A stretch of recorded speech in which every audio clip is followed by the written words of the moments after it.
Bonjour à tous, on est là en live pour parler aujourd'hui ensemble de la tsniout. Merci de m'avoir invité pour avoir ce sujet qui est tellement important. Je sais que dernièrement on fait que de parler des sujets qui sont très importants. Il y a quelques jours on a parlé du Mashiach, là il y a quelques semaines on a parlé d'être Shomer Negia, et maintenant on va parler de la tsniout. Avant de commencer le cours, je voudrais le dédicacer à la Refoua Shelema d'un petit garçon qui a besoin maintenant de notre filote, Raphaël Chaim Bel Elodie Chaya Alice. Si chacun il peut l'avoir en tête et lire un petit Tehillim, que si Dieu veut on n'entende que des bonnes nouvelles. Et surtout, restez, on a posté le lien sur Facebook et aussi sur le Zoom pour gagner donc cette fameuse gift card, carte cadeau de Zara. Et donc si Dieu veut, envoyez vos messages sur WhatsApp. Et on va, Bezrat Hashem, tirer au sort à la fin du shiur. Comme ça, une fille, elle pourra s'acheter des beaux habits tsniout et honorer, mettre ce cours en pratique. On va commencer avec une image pour ce cours. Une image, est-ce que vous avez déjà regardé un spectacle au cirque? Au cirque, vous avez imaginé ce spectacle, vous êtes à Las Vegas. D'un seul coup, on a un magicien qui arrive avec son assistante. Il est vêtu d'un smoking, vraiment un queue de pie, comme on appelle ça, la cape, le chapeau haut de forme. Et on regarde son assistante, elle a un petit maillot de bain, à peine habillée. Quel est le message, quand je regarde une photo pareille, que je reçois? Je reçois un message que l'homme, c'est l'artiste ici, c'est le professionnel, il est qualifié. Attention, il a la cape, le chapeau, il a tout ce qu'il faut, la baguette magique. Alors que la femme ici, elle est là pourquoi? Pour montrer son corps. Et quand je regarde un spectacle pareil, c'est pas très respectueux pour la femme. Je me dis, mais elle, je dois regarder quoi? Ses qualités physiques, alors que lui, je dois regarder ses prouesses magiques. Pourquoi l'un, on doit regarder ce qu'il a à l'intérieur, alors que l'autre, on doit se concentrer sur ce qu'elle a à l'extérieur? Et c'est ça tout le cours de la tsniout qu'on va essayer de parler et de discuter aujourd'hui. On va essayer d'aller dans la halakha, voir qu'est-ce qui est écrit vraiment dans la halakha, comment on doit s'habiller, comment on doit parler, comment on doit se comporter, comment on doit se couvrir la tête. Et aussi pour les hommes, on va réaliser que la tsniout, être pudique, c'est pas que pour les femmes. Les hommes aussi doivent être pudiques. C'est un comportement, la tsniout. Les gens, on suppose en général qu'en fait, la raison pour laquelle on doit être pudique, la raison pour laquelle on doit être tsniout, c'est pour éviter la tentation. Pour pas que les garçons regardent les filles, par exemple. Mais même si ça, c'est le cas pour plusieurs autres religions, la façon juive de s'habiller modestement, elle ne concerne pas du tout la façon dont les autres perçoivent la femme, mais davantage la façon dont la femme se considère. Dans un monde où on vit, où l'expérience extérieure, c'est ce qui marque le plus, on va apprendre à développer, au contraire, le respect de soi et la confiance personnelle. Le tsniout, dans son sens le plus large, c'est la dignité et le respect de soi-même. Et c'est une compréhension de sa valeur intrinsèque, de sa valeur interne. Quand une femme, elle agit, et je dis bien elle agit, et elle s'habille tsniout, parce qu'on n'est pas là en train de parler seulement d'un habit. Vous allez me dire, et j'entends très souvent cette réflexion, il y a des personnes qui sont habillées super tsniout, mais elles sont là, vas-y qu'elles draguent, elles rigolent avec tout celui qui passe. Pareil pour les garçons, il peut avoir la kippa, le tzitzit, avoir l'habit tsniout d'un garçon juif, on va dire. Et à côté de ça, aller draguer tout celles qui passent, regarder toutes les filles et les décrire de haut en bas. Donc c'est quoi la tsniout? On va voir que c'est pas seulement comment on s'habille, mais c'est comment on se comporte. Et le rabbi, il explique que c'est pas parce qu'on doit faire tellement attention que le but principal, c'est comment on se comporte, parce qu'on doit réfléchir ce qu'on a à l'intérieur. Ça veut pas dire qu'on doit pas faire attention à ce qu'on a à l'extérieur. C'est-à-dire on doit mélanger les deux. On doit faire attention à notre apparence extérieure pour qu'elle reflète justement notre intellect et nos émotions. On n'est pas une personne qui s'affiche comme une marchandise, comme dans une vitrine, pour que quelqu'un y passe et qu'il voit s'il a envie de nous acheter ou pas. Pas du tout. On est là parce qu'on a un certain respect de soi. Imaginez à la cour royale, j'adore faire ça, mais allez à la cour d'Angleterre, regardez les princesses, regardez la reine, elle n'est pas habillée super sexy, non, elle est habillée assez sérieusement. Elle couvre le maximum de son corps, pourquoi? Parce qu'elle est là en tant que reine, elle a une certaine dignité à avoir, et nous sommes toutes des filles Bat Meler, des filles de roi. Vous serez étonnés de voir aussi que par exemple, pour postuler à un emploi très sérieux, il y a un certain code d'habillement. Ça n'a rien à voir, même là, on n'est même pas encore dans la Torah, là. On regarde dans le monde extérieur, tout le monde peut prétendre, mais ce serait l'hypocrisie de dire que l'habit ne compte pas. Comme on dit, l'habit ne fait pas le moine. C'est vrai, mais l'habit, il est extrêmement important. Regardez un chirurgien. Est-ce que vous avez déjà vu un chirurgien opérer sans sa blouse blanche? Non. Le chirurgien, il a un uniforme. Allez, un joueur de football, pour représenter son équipe, il a un uniforme, un short, un t-shirt avec le numéro, derrière son nom, son équipe, etc. Les sponsors. Mais il y a un uniforme, on ne peut pas dire que les habits ne disent rien. Les habits, ils ont un message à passer. Alors la question, elle est, quel message vous voulez passer quand vous vous habillez? Venez, on regarde déjà dans la Torah. Quelle est la première fois où on va nous parler de la tsniout? Alors il y a plusieurs moments où on va nous parler de la tsniout. On va revenir très bientôt à l'histoire de Adam et Chava. Adam et Chava qui étaient nus carrément. Donc il n'y avait aucune tsniout. Ils étaient complètement sans habits dans le Gan Eden. Et d'un seul coup, elle mange le fruit interdit. Et là, les deux, ils se regardent et ils réalisent qu'ils sont nus. Ça veut dire quoi, ils réalisent qu'ils sont nus? Ils étaient nus tout le temps, ils n'étaient pas habillés. Pourquoi d'un seul coup, ils réalisent qu'il leur manque des habits?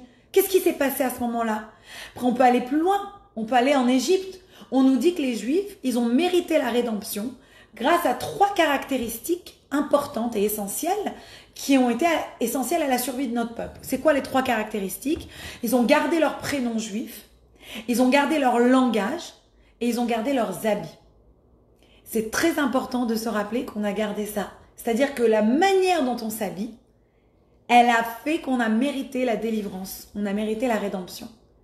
Donc essayons d'expliquer d'après la Kabbalah, la Chassidoute, la Halacha, comment la Tsniout elle peut préserver la dignité et notre place de femme dans la société. Il faut savoir que d'après la Halacha, il y a 3 catégories, 3 standards, on va dire, de Tsniout.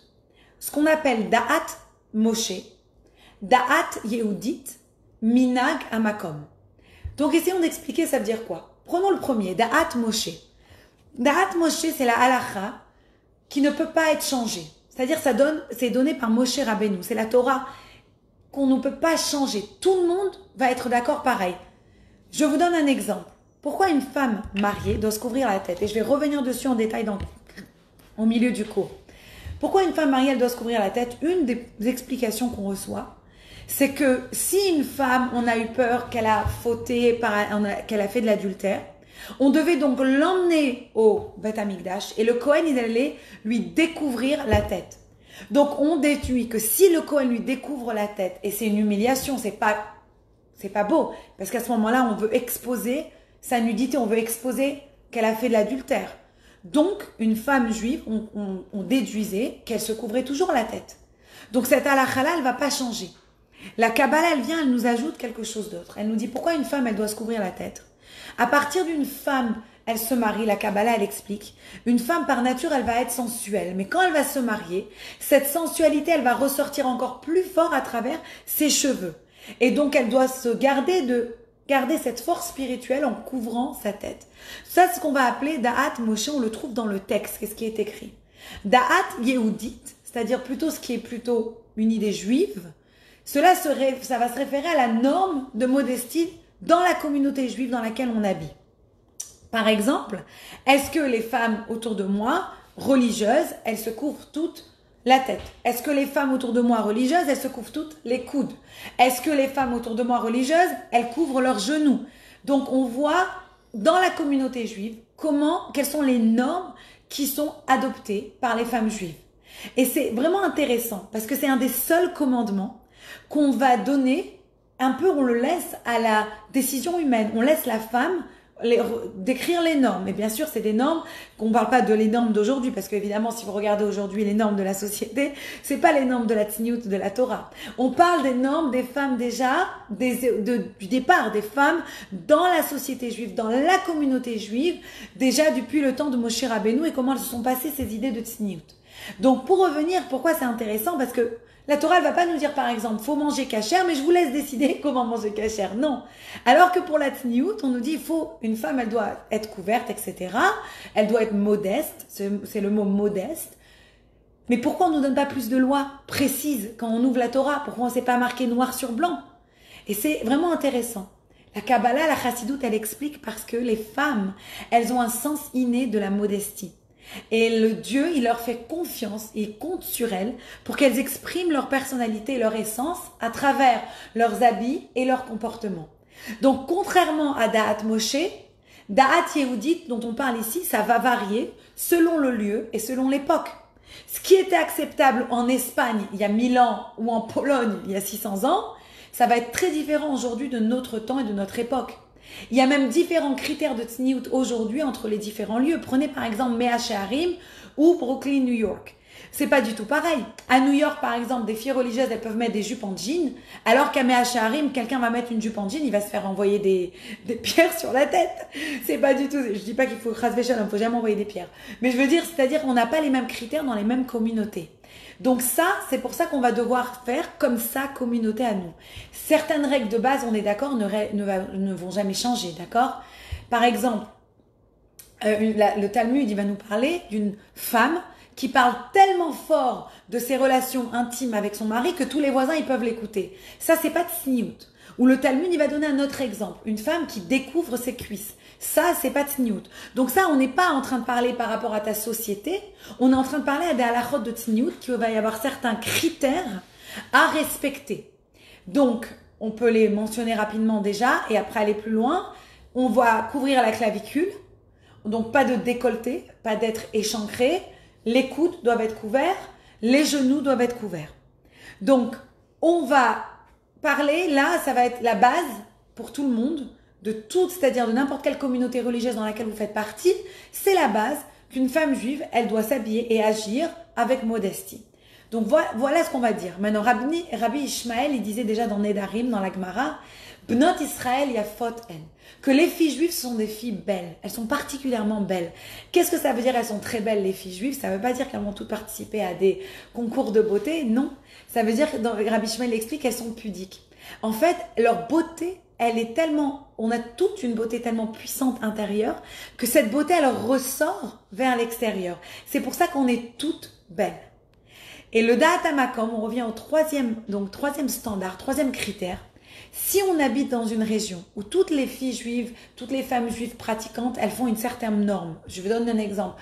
On est obligé de suivre la coutume. Par exemple, si dans la communauté où on est, moi par exemple, je ne vais pas mettre une certaine sorte de jupe en jean ou en cuir, etc. Mais dans cette communauté, tout le monde fait attention. Alors, il va falloir que je m'adapte à ma communauté. Donc, ce qui est à l'esprit, c'est que le minag hamakom, ce minag, le dernier qu'on fait par rapport à notre endroit, on va toujours par rapport à ceux qui sont les plus stringents, les plus stricts, et on va pas par rapport à ceux qui sont les plus laxistes. Donc c'est assez intéressant. C'est marrant, pourquoi? Parce que quand le rabbi précédent il est arrivé en Amérique, on dit que les gens ils lui ont dit, rabbi, il faut absolument changer l'habillement, parce que les gens autour de nous, ils s'habillent plus comme dans le shtetl de Pologne et de Russie là-bas. Et le rabbi leur a répondu, non.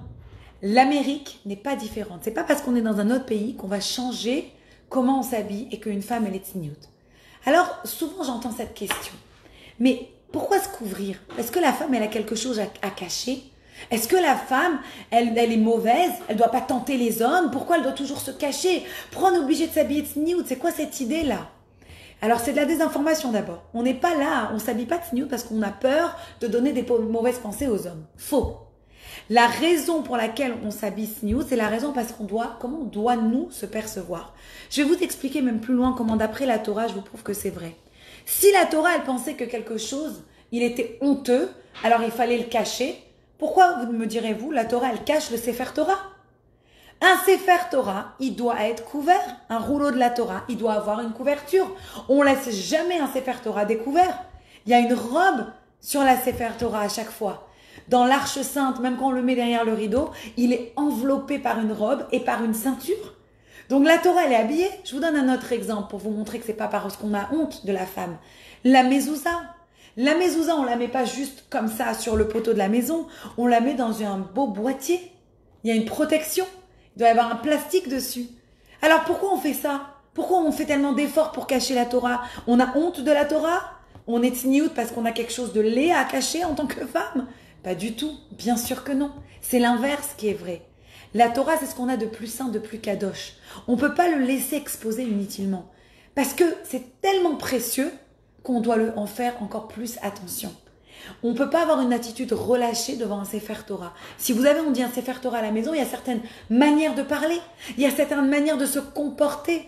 Si la Torah, elle était tout le temps ouverte et visible, on pourrait être trop familier avec la Torah. Et alors sa sainteté, elle en serait diminuée. En couvrant la Torah, des regards quotidiens, des regards non-stop, on la prend, on la transforme en quelque chose qu'on va révérer, quelque chose qu'on va respecter. C'est le même principe avec notre corps. Le corps, c'est une création sainte de Hakadosh Baruch Hu.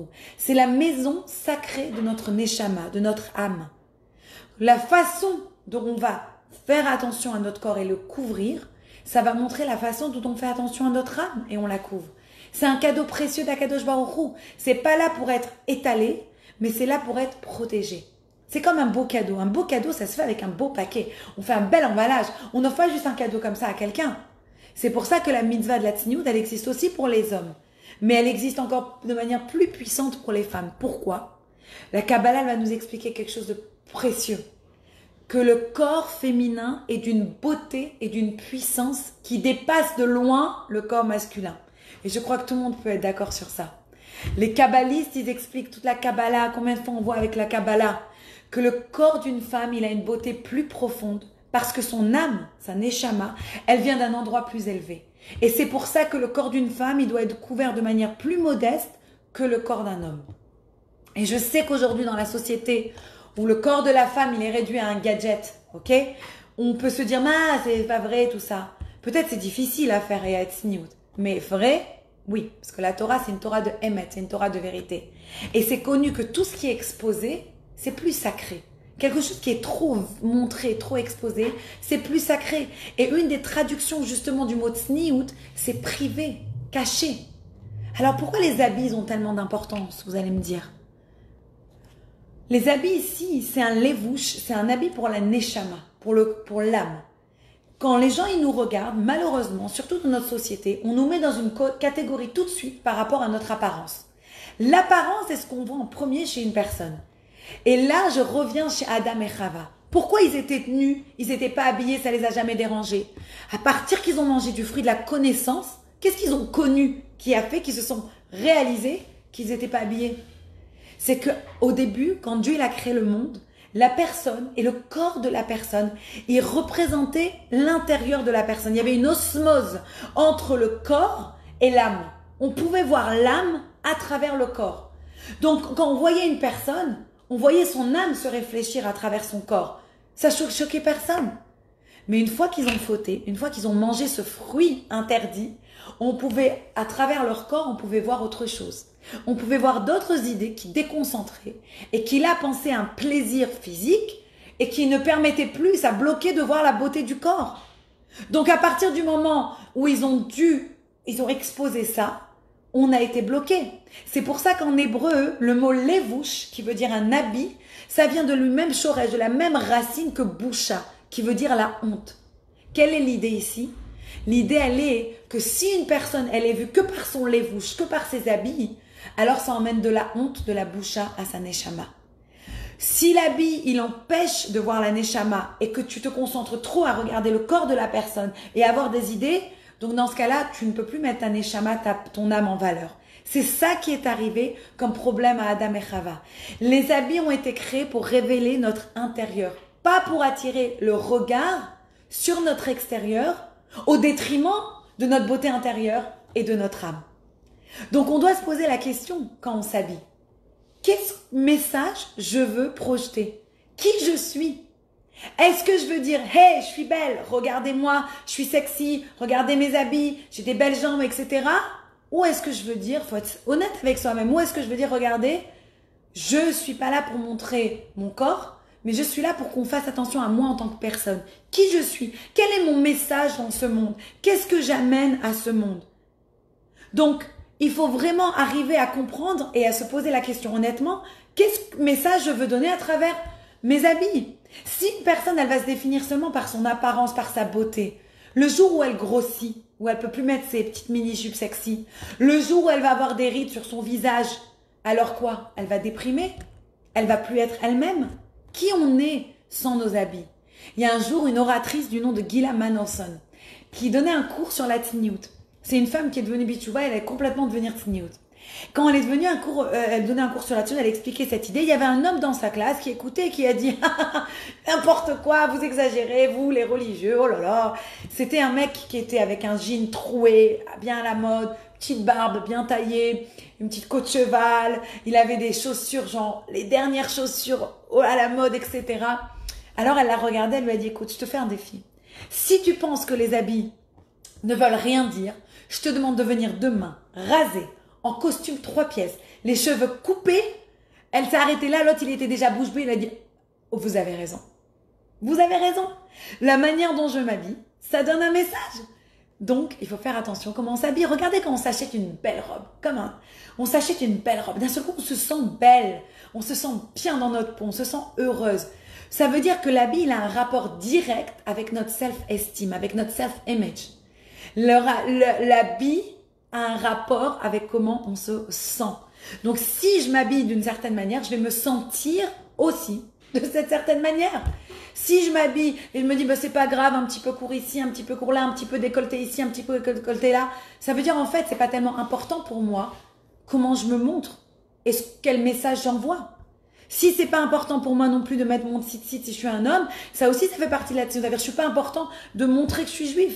Donc c'est pas important pour moi à l'intérieur de moi. Et l'habit va finir par influencer comment on se comporte. Il y avait une fois 2 copines qui étaient devant leur placard. Et elles étaient en train de choisir des habits parce que le lendemain, il y en avait une qui avait une interview, qui devait aller à un travail. Et sa copine, elle lui a dit, tu sais quoi, si tu veux vraiment avoir le boulot, elle lui a sorti une petite mini-jupe, elle lui a sorti un haut bien échancré. Elle lui a dit, mets ça, tu vas avoir le boulot dans la poche. Et l'autre, elle lui a dit, mais t'es folle. Moi, j'ai envie d'être prise au sérieux, j'ai pas envie d'aller m'habiller comme ça, ils vont pas me prendre au sérieux. Je vais postuler dans un cabinet d'avocats. On voit ici, c'est une vraie histoire de 2 copines que je connais. Que jouer avec son attraction physique, c'est un ego pour le... Oui, ça booste l'ego, c'est vrai. On peut se dire, ouais, tout le monde nous regarde, t'es belle, t'es sexy, c'est vrai. Mais c'est super temporaire. Ça tient pas, ça va pas durer. Alors que si on s'habille de manière pudique, on va être respecté sur le long terme. Donc, attention, la tsniout, c'est comment on s'habille, oui, mais aussi comment on se comporte. Quand Hachem, il est venu voir Abraham, et il y avait les 3 anges qui sont venus visiter aussi Abraham. Et quand les anges y sont arrivés, ils ont dit, mais elle est où Sarah? Ils la voyaient pas, elle n'était pas avec Abraham là tout de suite. Il lui a dit, Sarah, elle est dans sa tente. Ça voulait dire quoi, elle est dans sa tente? À ce moment-là, ça voulait dire que Sarah, elle était discrète. Elle était tsniout. Ça veut pas dire qu'une femme juive, elle doit être dans la tente. Non, c'est pas mon message, attention. J'ai bien expliqué il y a pas longtemps, si vous regardez le cours avec le rabbi, la puissance, comment la femme, elle est là pour justement révéler ma chair dans le monde, que maintenant on a besoin de cette puissance féminine. Non. Mais ça voulait dire qu'à cet instant, la manière Rachid explique, dont Abraham a répondu aux anges, ça voulait dire qu'elle était discrète, Sarah. Et on voit que même quand on parle des femmes juives, elles ont un rôle très important. Quand Dieu l'a donné la Torah en premier, à qui l'a donné? Beth Yaakov, aux femmes. Il n'a pas donné aux hommes. Les femmes de qui on doit s'inspirer, c'est qui? Nos matriarches. Sarah, Rivka, Rachel, Léa. On doit tous, hommes et femmes, apprendre de ces femmes-là. Donc les femmes, elles ont quelque chose à emmener. Mais la manière dont elles transmettent, c'est pas par leur apparence physique, c'est pas par leurs habits pas tsniout, c'est au contraire. En se comportant et en étant habillées tsniout, qu'elles vont réussir à passer encore mieux leur message. Je vous donne 2 exemples encore. Déborah et Myriam. Déborah et Myriam. Déborah, c'était une prophétesse qui parlait et qui donnait des conseils et qui jugeait sous un palmier. Pourquoi la Torah elle nous précise qu'elle était sous un palmier? Sympathique. Ok, elle était peut-être dans un endroit tropical, en Israël et tout, mais pourquoi le palmier? Parce que le palmier, c'est dehors. Il n'y a pas de palmier à l'intérieur d'un cours de justice. Elle était, Déborah, une femme qui était publique. On écoutait son avis, on venait lui demander son conseil. Mais elle était toujours sous le palmier. C'était pas quelqu'un qui allait se mettre toute seule avec un homme et se mettre dans une situation de promiscuité. On respecte certaines barrières. C'est ça la tsniout. De la même manière, Myriam. Myriam, elle avait quoi, elle? Elle avait un rocher.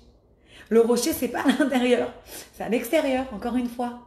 Donc, la femme, il n'y a pas de problème qu'elle ait un rôle public tant qu'elle respecte toutes les règles de la tsniout. Et c'est pareil pour un homme. Malheureusement, on a entendu des hommes qui font pas attention et des grabins, et on entend des scandales et des histoires. Un homme, il doit tout autant faire attention à comment il se comporte et comment il est avec les hommes et les femmes devant lui, autant hommes que les femmes, parce que c'est pas parce qu'on a un rôle public que les règles de la tsniout disparaissent. D'ailleurs, on voit que le Midrash, il enseigne que quand Sarah, elle est partie en Égypte avec Abraham, à ce moment-là, on dit Abraham, il a réalisé qu'elle était belle. Ça veut dire quoi? Il a réalisé, il était marié avec elle depuis des années. Il n'a pas vu qu'elle était belle, sa femme. Qu'est-ce que ça veut dire d'un seul coup? Il s'est réalisé, on dit ça dans Bereshit. Il a réalisé qu'elle était belle, sa femme. Parce que il a eu peur pour elle à ce moment-là. Il dit qu'en fait, il était tellement tsniout que pour eux, c'était pas la beauté, c'était pas ce qui était le plus important. Mais quand il arrivait en Égypte, dans un pays où l'extérieur de la personne, il était tellement mis en valeur, il n'y avait que ça. L'intérieur n'intéressait personne. Donc une fois que l'extérieur de la personne, il était à ce moment-là tellement mis en valeur, il a réalisé qu'elle était belle. Il a réalisé que ça pouvait être un problème. C'est-à-dire, mais jamais il a eu ce problème dans sa vie. Bien sûr, il savait que sa femme, elle était belle. C'est ça, une Sarah, un Abraham. C'est-à-dire, quand on est un grand dirigeant, ça ne veut pas dire qu'on doit aller se cacher. On ne doit pas nier les talents ou la grandeur d'une personne. Mais on n'est pas là non plus pour afficher que ça. On n'agit pas pour l'autoglorification. On est là parce qu'Akadosh Baruch Hu, il nous a demandé d'être là. Et le rabbi répond ça à une femme. C'est très intéressant dans Igrot Kodesh. Il répond ça à une femme qui lui a parlé de la tzniut justement. Et elle lui demandait comment couvrir sa tête. Le rabbi il va et il lui explique de ne pas aller. Et il ne va pas lui donner 50 000 raisons, halakha, etc. Le rabbi lui dit juste parce que Dieu il t'a demandé ça. Quand on se rappelle le but et la vraie raison pourquoi on doit être tzniut, c'est parce qu'Akadosh Baruch Hu, il nous a demandé d'être tzniut. Une fois qu'on se rappelle la vraie raison, toutes les autres raisons, elles sont plus importantes. Parce que tu peux venir me dire, oui, mais cette perruque-là, elle est trop longue, c'est pas tsniout. Mais ces habits, ils sont moulants, c'est pas tsniout. Mais si, mais ça. On n'est pas là à rentrer dans les détails. On est là ici, pour l'instant, à t'expliquer qu'Akadosh Baruch Hu t'a demandé de ne pas exposer ton extérieur plus que ton intérieur. Donc réfléchis comment tu vas t'habiller et ce que ça expose. Réfléchis, c'est quoi ce message que tu essayes d'envoyer? Est-ce que tu gardes ta noblesse et ta dignité? Ou est-ce que tu es là en train de t'exposer et tu vas arriver avec la loi implacable de la nature, la lassitude. À force de t'exposer, c'est plus intéressant. Quand tout le monde est en mini-jupe, bon, c'est plus intéressant. Donc, regardez, encore une autre idée. Un diamant. Pourquoi il est tellement cher? Pourquoi c'est tellement cher un diamant? Qu'est-ce qu'il a de tellement intéressant? Pourquoi c'est pas vendu au kilo comme des pommes de terre? Parce que les pommes de terre, c'est facile à cultiver. Il y en a plein des pommes de terre. Mais un diamant, et un diamant avec une rarité, avec une beauté, avec une clarté, ça c'est beaucoup plus difficile à trouver. De la même manière, regardez les tableaux de peinture, Renoir, Picasso, allez, donnez-moi des autres noms. Tous les peintres célèbres, si on pouvait les acheter tous en librairie, mais alors qu'est-ce qu'ils auraient tellement spéciaux? Alors qu'il y en a tellement peu, ils sont tellement gardés précieusement, que quand on les vend, attention, là ils ont énormément de valeur. Donc on voit que tout le monde s'accorde, même dans les valeurs de cette société actuelle, que la difficulté de voir ou de se procurer certaines choses, c'est ça qui justifie leur valeur.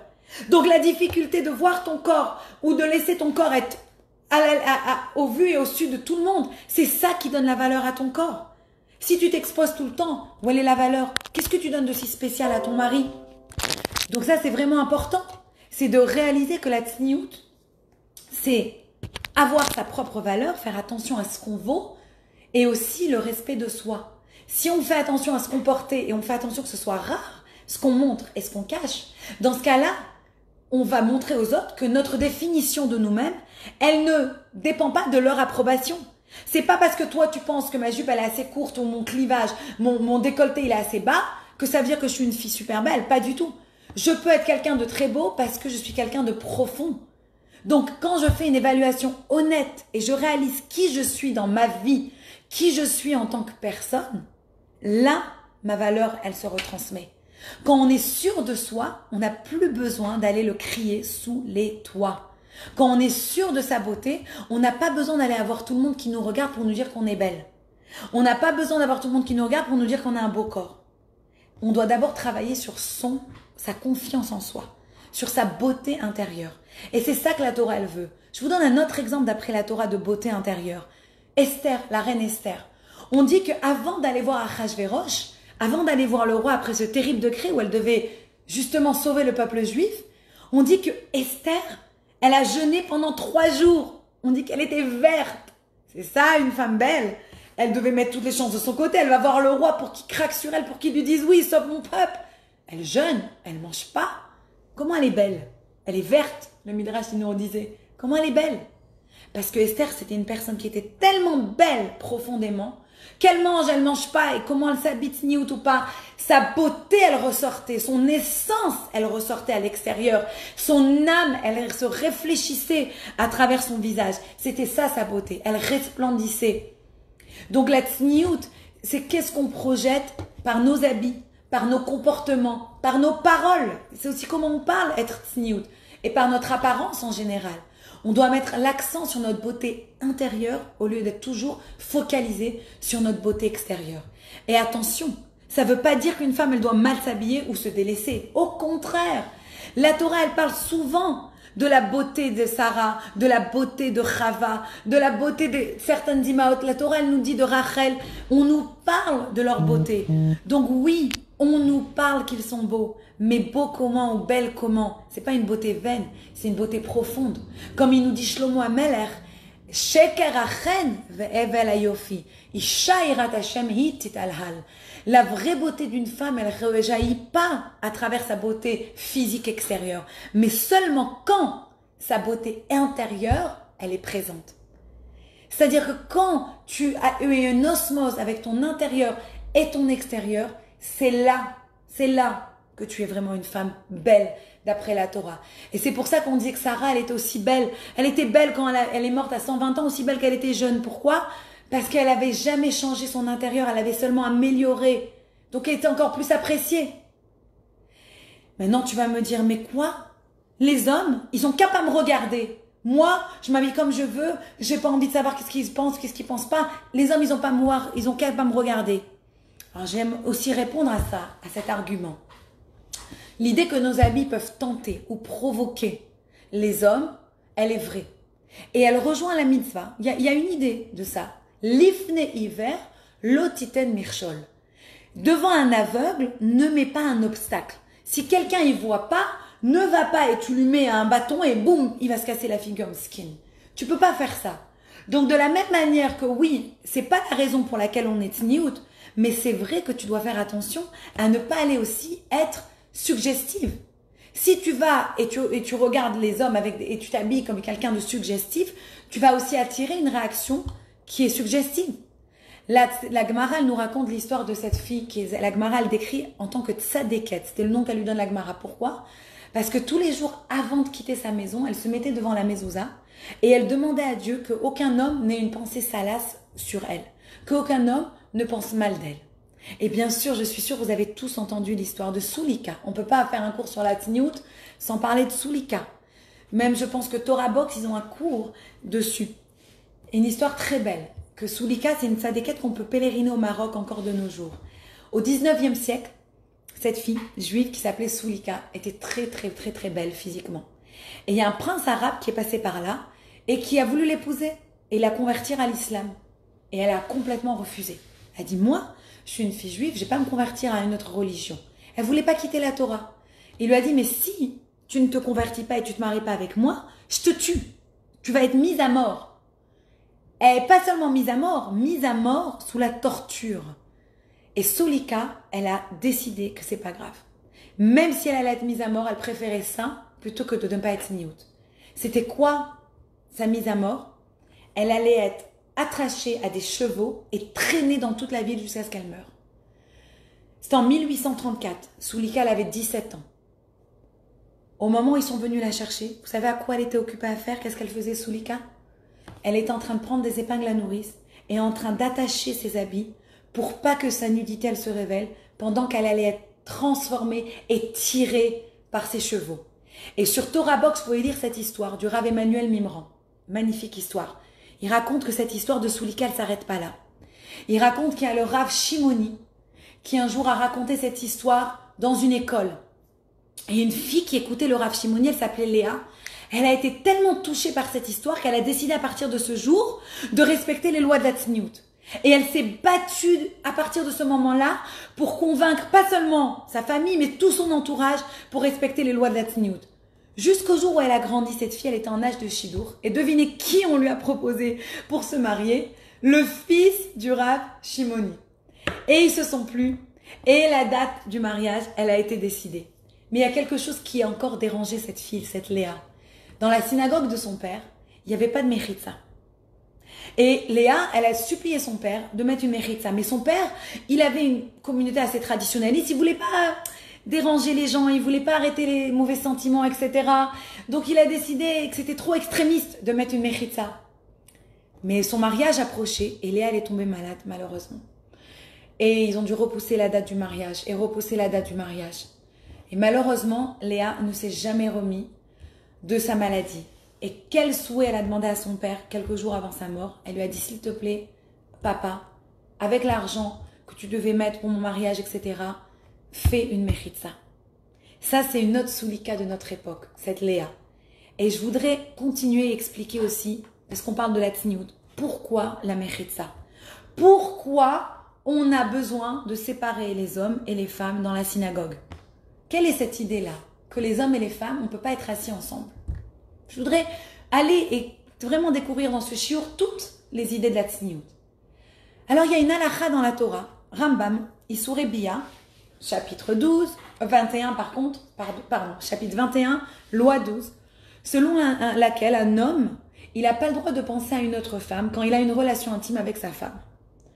Maintenant, vous allez me dire, mais attends, ça veut dire quoi? Quand il n'est pas de manière intime avec sa femme, il peut penser à une autre femme pendant la journée? Pas du tout. Bien sûr que non. Le Rava Aaron Raskin, il explique. À l'époque, les femmes, les hommes, ils avaient le droit d'avoir plusieurs femmes. Mais, même quand ils étaient avec leurs femmes, ils avaient le droit de ne penser qu'à une femme à la fois. Alors, je vous pose la question, pourquoi la halakha, elle précise pendant les moments intimes?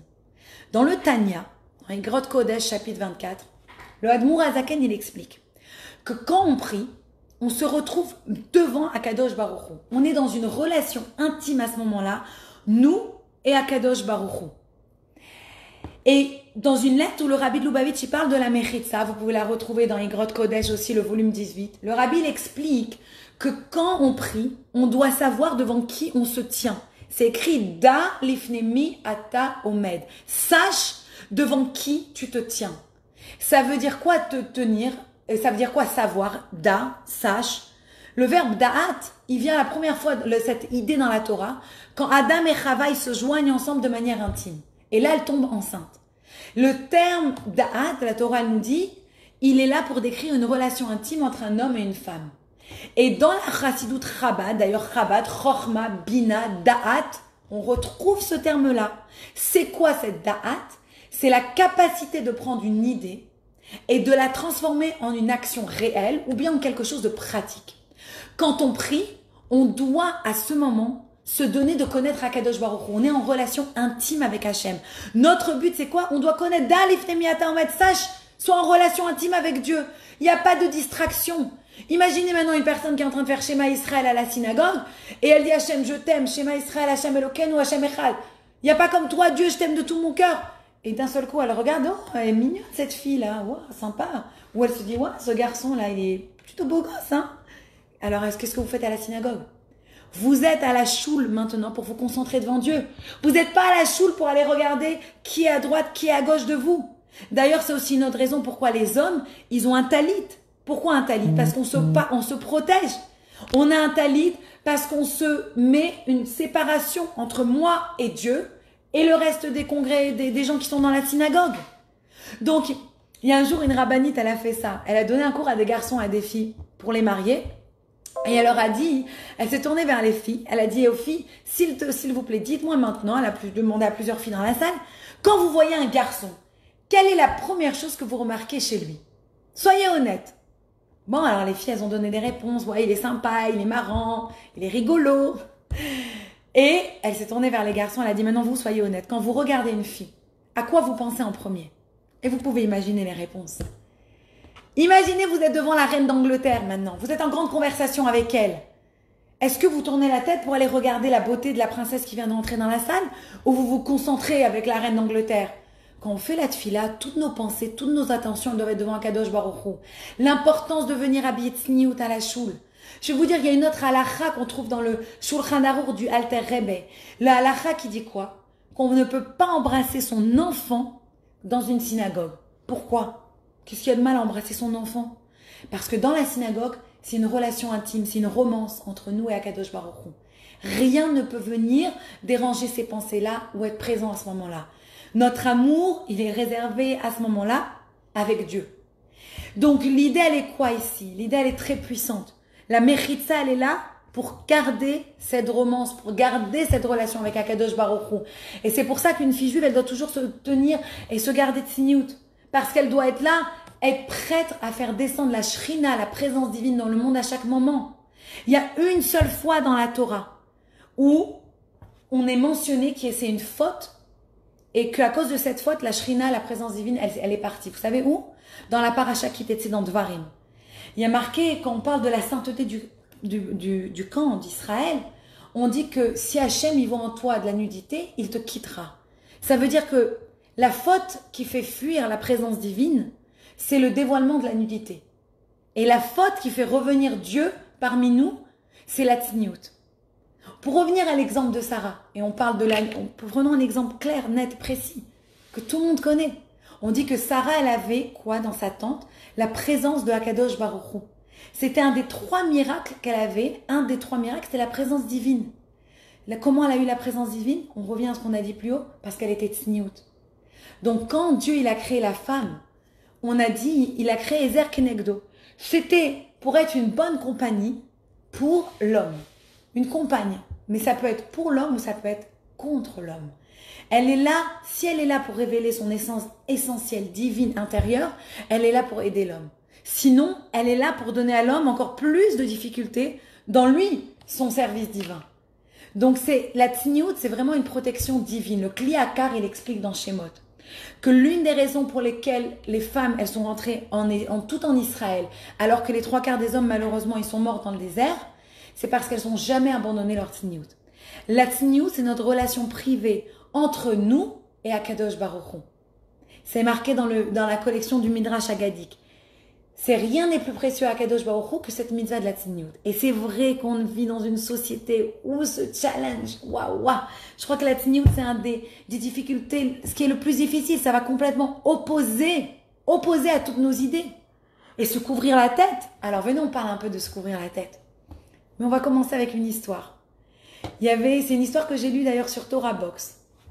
Une belle histoire. Rivka, elle avait fait beaucoup d'efforts et elle avait été de plus en plus tzniut, etc. Mais c'était très difficile pour elle de se couvrir la tête jusqu'à ce qu'un jour, elle a décidé de prendre ça sur elle. Elle habitait New York, elle a décidé de se couvrir la tête. Et voilà qu'un matin, elle est sortie dans son jardin, devant sa maison. Et une fois qu'elle est devant sa maison, elle s'est rendue compte que elle n'avait pas mis son petit chapeau, son petit béret, elle n'avait pas couvert sa tête. Elle a commencé à flipper, elle a dit oh là là, elle va vite pour rentrer à la maison pour se couvrir la tête, mais il y avait eu un courant d'air, la porte elle s'est refermée, elle est bloquée dehors, pas la tête couverte, et elle n'a pas la clé sur elle. Elle savait pas quoi faire, elle voulait pas sortir sans ça, elle commence à flipper, elle sort vite son téléphone, elle appelle son mari, elle lui dit je t'en supplie, viens me chercher, ouvre-moi la maison, je dois rentrer, je peux pas rester avec la tête pas couverte. Mais son mari lui dit écoute, je vais être en retard au boulot, ça va pas, qu'est-ce que tu me demandes de revenir? Elle dit s'il te plaît, elle commence à tellement insister, elle lui prend tellement le chou et la tête, son mari décide de revenir, il fait demi-tour et il vient lui ouvrir la porte. Quelques minutes seulement après avoir quitté le travail, pour aller ouvrir la porte à sa femme pour qu'elle couvre la tête, on entend un bruit dans tout New York, fracassant, une explosion que personne n'avait jamais entendue à New York. Ce jour-là, c'était le 11 septembre 2001. Et un avion, il venait à l'instant de percuter le World Trade Center, là où le bureau du mari se trouvait. Grâce à la mitzvah où elle a couvert sa tête et elle a supplié son mari de venir la protéger, à ce moment-là, il a été sauvé de l'attentat à son mari parce qu'il est revenu aider sa femme. Alors vous allez me dire, oui, mais quand tu mets la perruque, t'es pas tzniut, la perruque c'est super sexy, et il y a des femmes qui ont la perruque, il vaut mieux mettre le foulard, et si pas ci, et si pas ça. Déjà, je vais vous dire, c'est la femme qui met la perruque. La femme qui se couvre la tête, c'est une déquête. La femme qui se couvre la tête, on n'a rien à lui dire. Elle se couvre la tête, on a juste à l'applaudir déjà. Et je peux vous assurer, pour être une femme qui met une perruque, que cela n'a rien à voir à se sentir attirante comme avec ses vrais cheveux. Je me rappelle mon oncle Yoram Layani, une fois il avait été interviewé il y a des années en arrière. Il était coiffeur au Marais. On lui avait posé la question justement avec ses perruques. Et il avait répondu avec une parabole, avec une histoire de Shlomo Ameler. Qu'un jour, la reine de Saba, elle est venue tester pour voir si Shlomo Ameler, c'était vraiment un homme tellement intelligent. Et elle lui a fait plein de tests. Un des tests, elle lui a ouvert une pièce et dans la pièce, elle lui a dit, il n'y a que des fausses fleurs. Il n'y a qu'une fleur qui est vraie. Et qu'est-ce qu'il a fait, le Shlomo HaMelech? Il a regardé. Comment il allait savoir quelle fleur elle était vraie? Il a ouvert la fenêtre et il y a une abeille qui est venue. Et l'abeille, elle est rentrée, bzz, boum, elle s'est posée sur une fleur. Shlomo HaMelech, il a dit à la reine de Saba, c'est la vraie fleur, cette fleur-là. Oui, on connaît la différence entre une fleur vraie et une fleur en plastique. Et oui, on connaît la différence entre une perruque et ses propres cheveux. Et attention, n'allez pas faire l'erreur de penser qu'être tsniout, ça veut pas être belle. N'importe quoi, c'est pas vrai. Du point de vue juif, la modestie n'a rien à voir avec l'attraction. La modestie, c'est un moyen de créer l'intimité. Et c'est ça qu'une perruque, elle réalise. Quand on se couvre la tête, c'est pas pour que la femme juive, elle devienne laide. N'importe quoi. Ce n'est pas écrit nulle part. On ne couvre pas la tête pour que la femme, elle devienne moche. Non. La beauté, c'est un cadeau divin. La tradition juive, elle encourage les hommes et les femmes à prendre soin de leur apparence et avoir toujours l'air présentable. La tradition juive, elle encourage aussi la modestie, la tsniout, pas pour nuire à la beauté, mais pour canaliser notre beauté et notre attractivité afin que ce soit conservé là où ça appartient dans le mariage. En se couvrant les cheveux, une femme juive a fait une déclaration. Elle dit « Je ne suis plus disponible. Vous pouvez me voir peut-être, mais je ne suis pas ouverte au public. Même mes cheveux, qui est la partie la plus évidente et la plus visible de moi, c'est pas pour vos yeux. De la même manière que je couvre mon corps, je couvre mes cheveux. Et c'est un effet, couvrir sa tête, c'est un effet profond sur la personne qui porte le couvre-cheveux, qui porte la perruque, qui porte le foulard. Parce que ça crée une barrière psychologique, une distance cognitive entre nous et les étrangers. La beauté, elle devient visible, mais discrète. On est attirante, mais on est indisponible. La perruque, elle atteint cet effet souhaité parce qu'elle permet de conserver son apparence attrayante et en même temps de conserver sa beauté. On peut être fier de son apparence sans compromettre ses valeurs de la Torah et ses valeurs juives. Et même si la perruque, elle ressemble tellement à des cheveux naturels, on sait qu'en fait, c'est pour nous. À ce moment-là, quand on la porte, on a créé un espace privé comme ce talit. On a créé un espace privé entre nous et entre la personne qui est avec nous. On ne va pas laisser personne rentrer dans cet espace. C'est comme en tai chi. On vous apprend que vous avez un espace où personne ne peut rentrer ici. Pourquoi? C'est votre espace privé. Vous pouvez laisser personne rentrer dedans. Et le rabbi, oui, il a toujours encouragé les femmes à mettre des perruques. Pourquoi? Une raison principale, c'est que la perruque, elle montre aucun cheveu. Tout ça, c'est de la perruque. Ça montre rien. Une autre raison, c'est que des femmes, des fois, quand elles ont un foulard, ça part un peu en arrière et on peut voir un peu les cheveux. Une autre raison, c'est parce que le foulard, il peut s'enlever plus facilement, alors qu'une perruque, on va pas laisser mettre dehors enlever une perruque. Mais j'ai personnellement lu plusieurs Igrot Kodesh et des histoires de femmes qui avaient comme coutume de mettre leur perruque. Elles se sont gênées parce qu'elles voyaient plein de femmes autour d'elles qui avaient qui avaient comme coutume de mettre que le foulard. Elles se sont senties gênées parce qu'elles voyaient des femmes autour d'elles qui mettaient la perruque. Et le rabbi, il lui a encouragé à garder son foulard. Donc, si vous mettez le foulard, je suis pas là, moi, pour venir vous dire, va mettre la perruque. Maintenant, si tu es une femme rabbade, rappelez-vous ce qu'on a expliqué avant, la coutume de ta communauté, tu dois faire comme ta communauté. Et les rabbis, ils ont dit, il faut mettre la perruque. Si tu es une femme séfarade, tu fais comme ton obligation à aller. Mais quelle est l'obligation? Quelle est Da'at Moshe? De se couvrir la tête. Comment tu te couvres la tête? Da'at Amakom, Da'at Israël. Mais obligatoire de se couvrir la tête. Je vais vous raconter une autre histoire. Une histoire magnifique. L'importance de se couvrir la tête. Il y avait cette femme qui s'appelait Charline Aminoff. Vous pouvez aller sur internet, taper son nom, vous allez avoir toute son histoire. Elle la raconte elle-même dans ses propres mots. Charline Aminoff, elle habitait à Miami. C'était une femme qui avait commencé ses séfarades. Elle avait commencé doucement à se rapprocher de la Torah, mais elle ne se couvrait pas la tête. Et un jour, elle voulait aller à la plage avec son mari, son fils, etc. Elle avait une petite fille de 2 ans. Et elle a dit à sa nanny, à sa femme de ménage, à sa babysitter, surveille la petite. Et elle est partie à la plage. Et voilà, cette histoire, elle s'est passée en 2014. Donc, elle s'est passée assez récemment. Ou en 2016, pardon. Donc, elle est partie à la plage. Et voilà qu'avec son mari, ils reviennent dans leur complexe. Il y avait une belle piscine, des beaux apparts à la Miami, à l'américaine. Revient dans son complexe, etc. Et elle entend des gens, elle entend quelqu'un crier « Ah, aidez-nous ! aidez-nous. Elle ne sait pas ce qui se passe, elle se tourne, elle regarde, elle voit un enfant tout bleu, les ongles bleus, etc. Apparemment, quelqu'un venait de sortir cet enfant de la piscine et ils étaient tous dessus, cet enfant, en train d'essayer de le ressusciter. Maintenant, le mari de Charline Aminov, il a fait Hatsala. Hatsala, c'est un service de secours, c'est comme Magan David Adom. Ce premier secours, il savait, il a couru tout de suite pour essayer de sauver l'enfant. Mais quand il arrive, il a un choc. Il se rend compte que c'est sa fille. C'est sa fille à lui de 2 ans qui venait de se noyer. Maintenant, elle tourne la tête et elle voit quoi? Elle voit que sa nanny, sa babysitter, elle est en train de dormir sur un transat. Et elle se rend compte que c'est son enfant à elle qui est là noyé. Elle commence à crier, à pleurer, elle dit à Kadosh Baruch Hu, elle commence à parler avec Dieu. Et son mari se rend compte, la petite, elle était déjà dans l'eau depuis 3 minutes.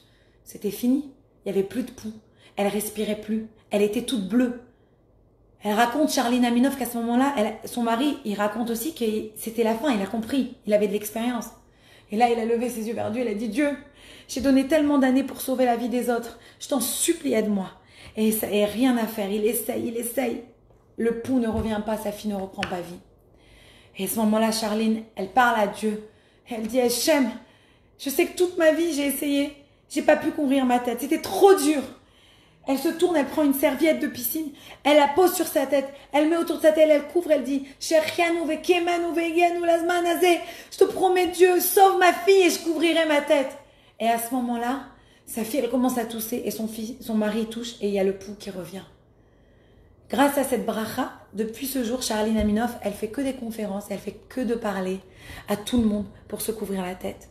Alors, je voudrais terminer avec une idée. Est-ce que la tsniout, elle m'empêche en tant que femme, en tant que jeune fille, de me sentir libre?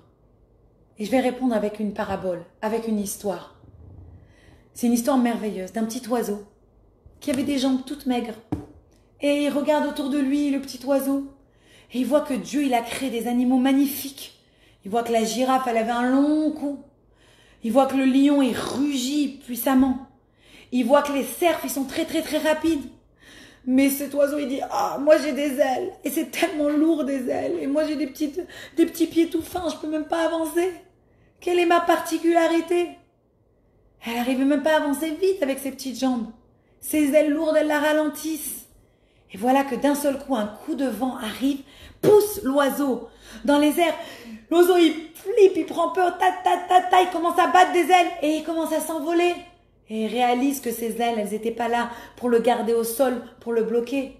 Elles étaient là pour justement lui permettre d'explorer le monde et d'être dans le monde et de s'envoler. C'était un trésor unique. Et des fois, c'est ça la tsniout.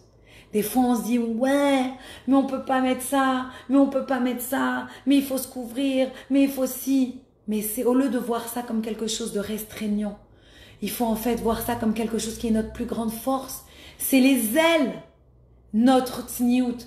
Notre tsniout, c'est notre potentiel de nous libérer, de nous amener là où on veut aller, dans notre vie, plus proche de la shrina et recevoir la bénédiction de Dieu. De la même manière que manger cachère, ça influence notre comportement. On dit pourquoi on doit manger cachère? Parce qu'on ne mange pas cachère des animaux par exemple qui sont sauvages, on devient sauvage. De la même manière quand on est tsniout, on devient tsniout. S'habiller tsniout, ça va faire nous comporter de manière tsniout. Et encore une fois pour les hommes et pour les femmes, pareil. Pour travailler notre émouna, pour travailler notre intérieur, notre pratique de la Torah, notre apparence extérieure, ça influe. Je me rappelle, j'ai eu un moment dans ma vie où j'ai voulu être cool, super cool. Et c'était très difficile pour moi la tsniout. Allez, on baisse un peu ici, on met un petit peu là, on fait ci, on fait ça. Et après, sans m'en rendre compte, j'ai réalisé qu'en fait, comment ma pratique, elle changeait aussi. Comment je me comportais, ça changeait aussi. Parce que quand on se sent qu'on est un peu plus habillé, un peu plus cool, un peu plus sexy, un peu plus ci, ben on se comporte aussi un peu plus cool, un peu plus sexy, un peu plus ci, un peu plus ça. Quand on est trop focalisé sur notre intérieur, sur notre extérieur, pardon, on oublie notre intérieur. Quand on est trop focalisé, je répète, sur notre intérieur, on oublie notre extérieur. Regardez les cérémonies des Oscars, par exemple. On est censé célébrer quoi? Les accomplissements en tant qu'acteur. C'est des super acteurs, etc. Mais à la fin de quoi on parle? De leur robe, de leur coiffure, de leur costume, de leur coupe de cheveux, etc., etc. Quand on est trop sur l'extérieur, on oublie de voir la personne pour ce qu'elle est. Et la loi juive, elle a des directives très très claires.